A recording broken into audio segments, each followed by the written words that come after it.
கரூர் நடந்த சம்பவத்திற்கு அவர் அன்றைக்கு அங்கிருந்தே ஒரு ஆறுதல் கூறியிருந்தால் இதைவிட அது இன்னும் நன்றாக இருந்தது.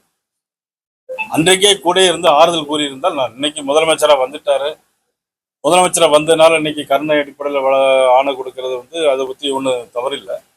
அன்னைக்கே கூட இருந்து ஆறுதல் சொல்லியிருந்தா அதை விட இன்னும் பெரிய மரியாதையா இருந்தது.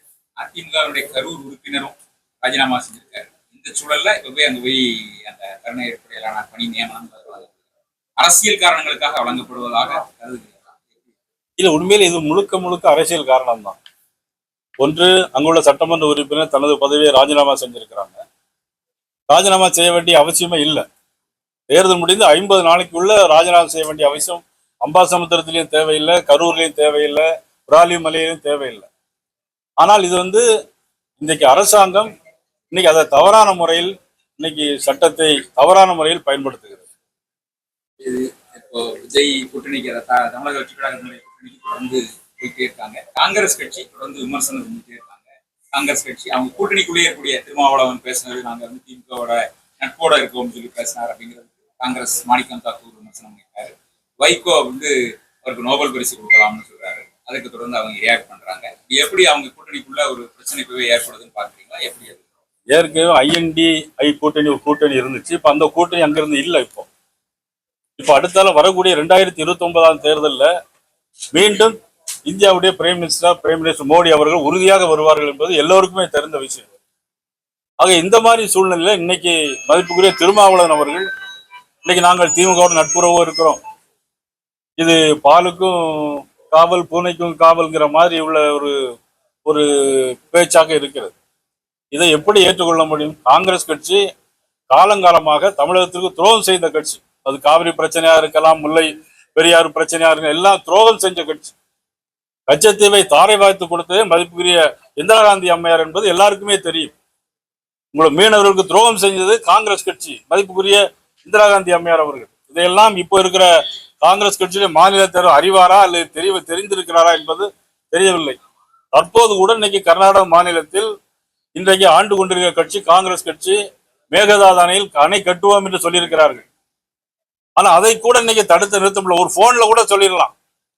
இங்க உள்ள காங்கிரஸ் கட்சியை சேர்ந்தவங்க அங்குள்ள முதலமைச்சருக்கு சிவகுமாருக்கு ஒரு போன்ல கூப்பிட்டு சொல்லி மேகதானை நிறுத்துங்கள் அப்படின்னு சொன்னா நிப்பாட்டிடுவாங்க. ஆனா கடிதம் எழுதவோ பேச்சுவார்த்தை அவசியமே இல்லை. காங்கிரஸ் கட்சி எல்லா காலங்களிலும் ஆரம்ப காலத்திலிருந்து இன்று வரையிலும் தமிழகத்திற்கு நடவடிக்கை எடுக்கணும்னு சொல்லியிருக்காரு. மாணிக்கம் தாக்கூர் சொல்லும் போது முதலமைச்சர் இங்க இருந்து அழுத்தம் கொடுக்கிறாரு. பிரதம மந்திரி இது குறித்து காவிரியில மேகதாட்டு அணை கட்டுறதை தடுக்கணும்னு சொல்லி பிரதமர்களா தடுக்கணும்னு சொல்றாரு. அது எப்படி? இல்ல, நான் தான் ஏற்கனவே சொல்றேன். இன்னைக்கு கர்நாடக மாநிலத்தில் இருக்கக்கூடிய கட்சி காங்கிரஸ் கட்சி. அந்த காங்கிரஸ் கட்சி மதிப்புக்குரிய விஜய் தலைமையில எங்கே இருக்கக்கூடிய கட்சியில அங்க வைக்கிறது அமைச்சரா இருக்கிறாங்க. 2 அமைச்சர்கள் இருக்காங்க. ஒரு அமைச்சர் போக்சோ குற்றத்துல உள்ள போக வேண்டிய காங்கிரஸ் கட்சியை சேர்ந்தவர், அவரும் இந்த அமைச்சரில் இருக்கிறார். ஆனா இவர்கள் ஏன் பிரைம் மினிஸ்டர் பார்க்க வேண்டிய அவசியமே இல்லை. இவர்களே பேசி முடித்துக் கொள்ளலாம். இது காங்கிரஸ் கட்சி தானே கர்நாடகத்துல இன்னைக்கு ஆளுங்கட்சியா இருக்குது. பாஜக ஆட்சியை வீழ்த்தணும் அப்படின்னா திமுகவும் தவைகவும் ஒரே நிலை இணையணும் மாதிரி திருமாவளவன் சமீபத்தில் பேட்டி கொடுத்தாரு. நான் தான் ஆரம்பத்திலே சொன்னேன், 2029 பாராளுமன்ற தேர்தலில் மீண்டும் பிரைம் மினிஸ்டர் தான் வருவார் எந்த சூழ்நிலையிலும். இன்னைக்கு திரிணாமுல் காங்கிரஸ் அவங்களுடைய INDIல இருக்கிறாங்களா? இல்ல. இன்னைக்கு இப்போ திமுகவில இருந்து INDI கூட்டணியில் யாரும் இருக்காங்களா? இல்ல. ஆனால் எந்த சூழ்நிலையும் பாரதிய ஜனதா கட்சி ஆளுங்கட்சியா வருவதை யாராலும் தடுக்க முடியாது. அதற்கு இப்பொழுது எல்லாம் பேசிக் கொண்டிருக்கிறார். தொழில்துறை அமைச்சர் அரசு பள்ளியில போயிட்டு குழந்தைகள் யாருங்க? இல்ல, அதனால தானே அங்க ஒரு கால் அங்கேயும் ஒரு கால் வச்சிருக்காரு, இங்கேயும் ஒரு கால் வச்சிருக்காரு.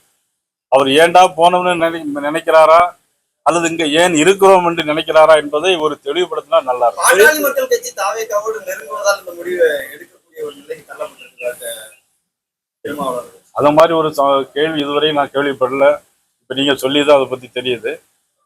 தொழில்துறை அமைச்சர் சார் அரசு பள்ளியில போயிட்டு ஆய்வு நடத்திட்டு குழந்தைகளுக்கு ஆங்கிலம் பேச வரலன்ற மாதிரி ஒரு ரீல்ஸ் ஒண்ணு வெளியாயிருக்கு. பல்வேறு தரப்பினர் எதிர்ப்பு தெரிவிச்சிருக்காங்க. அதாவது அமைச்சர்கள் ஆய்வு பண்ணதுல தவறு இல்லை. ஆனா அங்க போய் அந்த குழந்தைய மிரட்டுற துணியில அந்த குழந்தை கை கட்டி நிக்குது. ஒரு அமைச்சர் போய் இங்கிலீஷ்ல வாட் இஸ் யுவர் ஃபாதர் அப்படின்னு கேட்டா அது அந்த குழந்தை நடுங்கி போய் இருக்குது. அது அடிமைத்தனம் போல நடத்தியிருக்காங்க. உண்மையிலே தமிழக வெற்றி கழகத்தினுடைய அமைச்சர் நான் வன்மையாக கண்டிக்கிறேன். ஆனா அதே குழந்தை திருப்பி அந்த டீச்சர் கேட்கும்போது அழகா எல்லாத்துக்கும் பதில் சொல்லுது. உங்க அப்பா என்ன தொழில் பண்றாங்க, என்ன கேள்வி கேட்கற, எல்லா பதிலும் சொல்லுது. நீங்க போகும்போதே 2-3 கேமரா தூக்கிட்டு போய் இந்த சினிமா ஷூட்டிங் மாதிரியே தான் நடந்துட்டு இருக்கு. இப்பவும் முதலமைச்சர் தான் ரீல்ஸ் பண்றாருன்னா எல்லா அமைச்சரும் ரீல்ஸ்ல தான் நடந்துட்டு இருக்கு. ஆனா இன்னைக்கு எந்த விதமான ஒரு நல்ல விஷயங்களும் இன்னைக்கு நடக்கல. ஆனா இன்னைக்கு ரீல்ஸ் போடக்கூடாதுன்னு சொல்லியிருக்காங்க, சொல்றாங்க. அதை தொடர்ந்து போயிட்டு இருக்குது. இல்ல அமைச்சர்கள் 3-4 கேமராவோட போய் குழந்தைய போய் மிரட்டும் போது எந்த குழந்தையும் பயப்படத்தானே செய்யும்.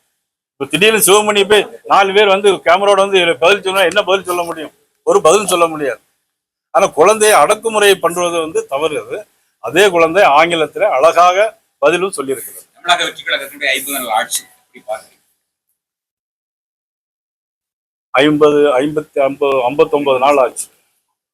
கற்பழிவு சம்பவங்கள் 151. ஒரு நாளைக்கு 3 கற்பழிவு சம்பவம் நடக்குது. ஒரு நாளைக்கு 3 கற்பழிவு சம்பவம் நடக்குது. 2 நாளைக்கு ஒரு தடவை 3 தடவை படுகொலை நடக்குது. 3 நடக்குது. ஒரு நாளைக்கு 3 கற்பழிவு சம்பவம், 2 நாளைக்கு 3 படுகொலை, 75 மற்ற இதர குற்றங்கள். இதெல்லாம் தமிழ்நாட்டில் இன்னைக்கு நடந்துட்டு. நான் சொல்றது இந்த ஆட்சியை நான் குறை சொல்லல. இதை ஏன் தடுக்க முயற்சிக்கவில்லை? உங்களுக்கு ஒரு ஆட்சி வந்த பிறகு குறைந்தபட்சம் ஒரு 6 மாதமாவது அவகாசம் கொடுத்து இந்த ஆட்சியை எப்படி நடைபெறுகிறது என்பதை பார்க்க வேண்டும் என்பதுதான் எல்லா எதிர்கட்சியினுடைய ஒரு தர்மம் கூட. ஆனால் வந்த புதுசில் இதையும் ஏன் தடுக்கவில்லை என்பதுதான். ஆட்சியை குறை சொல்ல, அமைச்சர்கள் ரீல்ஸ் பண்ண வேண்டாம். இதுதான் எங்களுடைய குற்றச்சாட்டு. பாஜகவினுடைய நண்பர்கள் ஜான் ஆரோக்கியசாமி அவங்க எல்லாம் எல்லா கூட்டங்களையும் கலந்துக்கிட்டாங்க, அமைச்சரவை கூட்டங்களை கலந்துக்கிட்டாங்க. அது எப்படி சரியானது தானா? அவருக்கு எதுவும் அந்த அமைச்சரவையில் இடம் கொடுக்கறதுக்கான நடவடிக்கைகள் எதுவும் திட்டமிட்டு இது பண்ண? அது மிகப்பெரிய தவறு. ஒரு அமைச்சரோ முதலமைச்சரோ பதவி ஏற்கும் போது, கவர்னர் பதவியேற்புல நடத்தி வைக்கும் போது அவங்க என்ன சொல்லணும் அப்படின்னாக்கி, நாங்கள் இறைவனுடைய சாட்சியாக நடைபெறுகின்ற விஷயங்களை நேரடியாகவோ மறைமுகமாகவோ நேராகவோ யாருக்கும் தெரிவிக்க கூடாது அப்படிங்கிற ஒரு சத்திய பிரமாணம் எடுத்து தான் ஆட்சிக்கு வர்றாங்க. ஆனா அப்படி இருக்கும்போது ஒரு அமைச்சரவை கூட்டத்துல ஜான் ஆரோக்கியசாமியும் விஷ்ணுவும் எப்படி கலந்துக்கிட்டாங்க? அது சத்திய பிரமாணத்துக்கு எதிரானது, சட்டத்திற்கு புறம்பானது. இவங்களுக்கு அமைச்சரவை எப்படி நடத்த வேண்டும், அமைச்சரவையில் யார் யாரெல்லாம் இருக்க வேண்டும் என்பதெல்லாம் தெரியவில்லை. இங்க ஒரு பக்கம் இப்படி பாரதிய ஜனதா கட்சிங்கிறது தமிழக வெற்றி கழகத்தினுடைய ஆட்சி தொடர்ந்து குற்றம் சாட்டி வரீங்க. என்னென்ன தகவல்களை தொடர்ந்து சொன்னாலும் கூட எதிர்கட்சிகள் அவங்க தமிழகத்தில் நடக்கக்கூடிய ஆட்சி பாஜகவினுடைய மேற்பார்வையில தான் நடக்கு, அவங்க தான் வழி நடத்துறாங்க அப்படிங்கிற மாதிரி குற்றச்சாட்டுகளை தொடர்ந்து கம்யூனிஸ்டுகள்லாம் தொடர்ந்து குற்றச்சாட்டுகள் வைக்கக்கூடிய நிலை தான் இருக்கு. அதாவது அவங்க தான் கூடயே இருக்காங்க, நாங்க எதிர்த்து விமர்சனம் பண்ணிட்டு இருக்கோம். இதை போய் பாஜக மேற்பார்வை நடக்குன்னு சொன்னா அது எப்படி ஒத்துக்கொள்ள முடியும்? கரூர் சம்பவத்துக்கு பிறகு நாளைக்கு முதலமைச்சர் கரூருக்கு போறாரு. பாதிக்கப்பட்ட குடும்பங்கள்ல 32 பேருக்கு அரசு வேலை வழங்குறாரு. இல்ல அது பதில் சொல்லிட்டாங்க. செந்தில் பாலாஜி ஆட்சியை கவிழ்ப்பதற்கான சதியை தீட்டினாரு. கரூரோட இடைத்தேர்தலை கணக்கு பண்ணி அவர் அரசு பண்ண முயற்சி செய்தாங்க. இல்ல அது செந்தில் பாலாஜிட்டு தான் கேட்கணும். அவங்க யார்கிட்ட பார்த்தாங்க என்னங்கிறது அவங்கள்ட்ட தான் பார்க்கணும். இடைத்தேர்தலை மனசுல வச்சுதான் இது போன்ற செயல்களில் ஈடுபடுறாங்கன்னு சொல்லி இல்ல அதை பற்றி நான் எதுவும் கருத்து சொல்ல முடியும். தமிழ்நாடு அரசியல்ல இதற்கு இங்கு இல்லாத வகையில எம்எல்ஏக்கள் ஒவ்வொரு கட்சிக்கு ரிசைன் பண்ணிட்டு போறதோ அல்லது குதிரை பேரம்ங்கிற ஒரு விமர்சனம், இந்த அரசியல் களம் அப்படிங்கிறது தமிழ்நாட்டுக்கு ஒரு மிக மோசமான ஒரு அரசியல் நகர்வை நோக்கி போயிட்டு இருக்கிறதா பாக்குறீங்களா? இல்ல நிச்சயமா இது மாதிரி ஒரு மோசமான அரசியல் தமிழ்நாட்டில் இதுவரைக்கும் நடந்தது கிடையாது. இதை முதலமைச்சர் ஆலோசனை பெற நடைபெறுகிறதா? அவருடைய கீழே இருக்கக்கூடிய Bussy Anand he is busy with horse trading, MLA's trading. அவர் நீர்வளத்துறை அவர் கவனிக்கவில்லை. he is busy with horse trading, MLAக்களை விலை பேசிட்டு தான் இருக்கிறார். ஸோ நீர்வளத்துறை எங்க இருக்குது? இன்னைக்கு காவிரியில தண்ணி இல்லை, மேட்டூர் டேம் காய்ச்சிருக்கு, தண்ணி எப்படி கொண்டு வரணும்? ஜூன் மாசம் இன்னைக்கு காவிரி டெல்டாவில் நாத்துவாய் நடணும். ஆனா இதுவரைக்கும் இன்னைக்கு ஜூன் ஜூலை 2 மாசம் ஆச்சு. ஆகஸ்ட் செப்டம்பர்ல அறுவடை பண்ணணும். ஆனா இன்னைக்கு தண்ணியே இல்லை, நாத்தே நடல. இதை பத்தி எல்லாம் கவலைப்படாமல் தமிழகத்தில் எம்எல்ஏக்களை விலை பேசிக் கொண்டு இன்றைக்கு குதிரை பேரம் நடந்து கொண்டிருக்கிறது.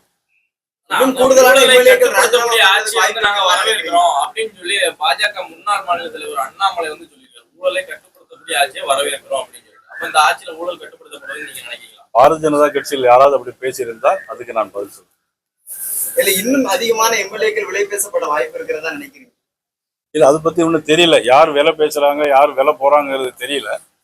இடைத்தேர்தல்ங்கிறது ஏற்கனவே 2-3 மாநிலங்களுக்கு இடைத்தேர்தல் சொல்லப்பட்டது. தமிழகத்துல அதோட ஒட்டி இருக்கக்கூடிய தமிழகத்துக்கு இடைத்தேர்தல் அறிவிக்கப்படல. என்ன காரணம்? தொடர்ந்து எல்லாம் முடிக்கட்டும், அவர் வாங்கி முடிக்கட்டும், அதனால அதுக்கப்புறம் சொல்லிக்கிடுவோம்னு எதிர்பார்த்து காத்திருக்காங்க. இல்ல அது தேர்தல் கமிஷன் தான் கேட்கணும். ஏன்னா இப்ப ஏற்கனவே குதிரை பேர் எம்எல்ஏக்கள் குதிரை பேர் நடந்துட்டு இருக்குது. இல்ல இவங்க அதிமுக அது தொடர்பா நீதிமன்றத்தை நாடி இருக்காங்க. அதன் காரணமா நிறுத்தி வைக்கப்பட்டதை கருதுங்களா? இல்ல அதை பத்தி நான் கருத்து சொல்ல முடியாது. சரி, தேங்க்யூ.